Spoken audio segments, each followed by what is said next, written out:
Now we start in Egypt, where its trade ministry has imposed a tariff on the export of fresh and frozen fish. Of course, it's worth around about $664 million per ton and will last about 4 months. Now, the decision comes 2 days after President Abdel Fattah el-Sisi said Egypt had halted fish exports. Sales to foreign markets surged following last year's currency devaluation.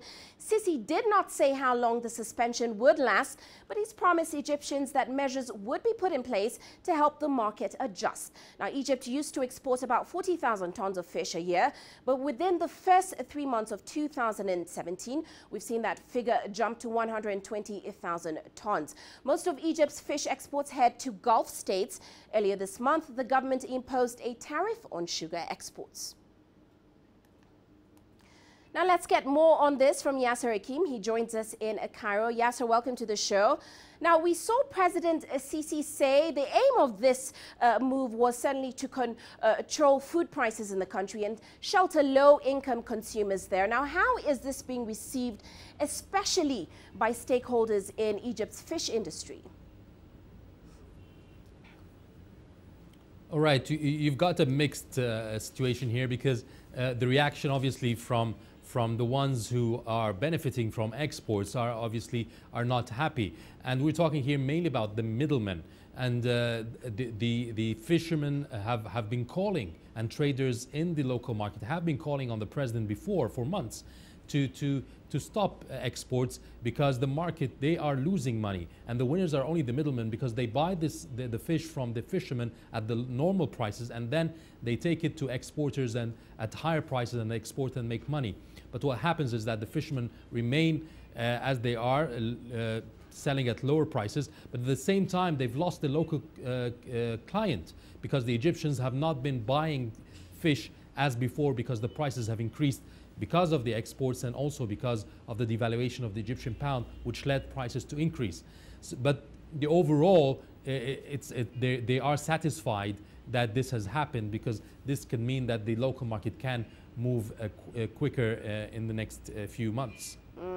Now, like you mentioned, Yasser, fish prices increased by about 10.6% in March alone, and they continue to increase going forward. Now, how effective do you think this move will be with regards to bringing down prices in the fish market?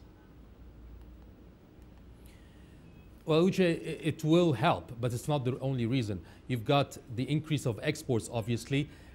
Now, imports also have decreased, because after the devaluation of the pound, obviously prices shot up, and Egypt is an importer of fish, and the importers have stopped importing because the prices are too high for the local consumer. So that leads to even more higher prices, because the supply is much less. There's a limit also in the number of fish that's been produced in Egypt. So exports stopping exports will help, because now all the supply, the limited supply that Egypt has, is going into the local market. So hopefully this will reduce prices. But also Egypt needs as well to increase the supply of fish by increasing production. Fish farms should increase in the country, and fishermen are calling for more room, for more areas to be allowed for them to fish. They're saying it has been limited because many of the areas in the coastal sea have been stopped. They have been stopped from fishing there, because some of them are now used for oil, the new oil discoveries, and also the internet cables in many of these areas that they have been fishing has now led to them not allowed to go there. So we need more fish farms soon, as well as keeping the exports down for a while until things start picking up. Now, Yasser, let's take a look at the overall picture. Inflation over 30% right now. So the pressure is certainly on the government to help, with the prices, the hikes in prices. We saw they recently did impose a tariff on sugar exports. Are Egyptians happy so far with the government's moves?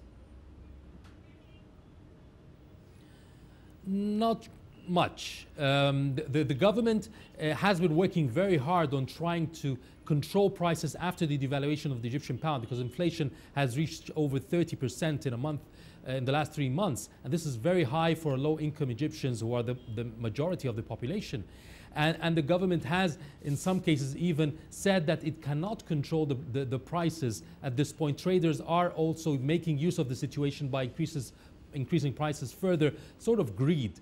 So the government, even yesterday, they've been talking about this, and the president talked about it, and he said there's a plan now to try to control prices using the free market economy. He doesn't want to also change the free market policy.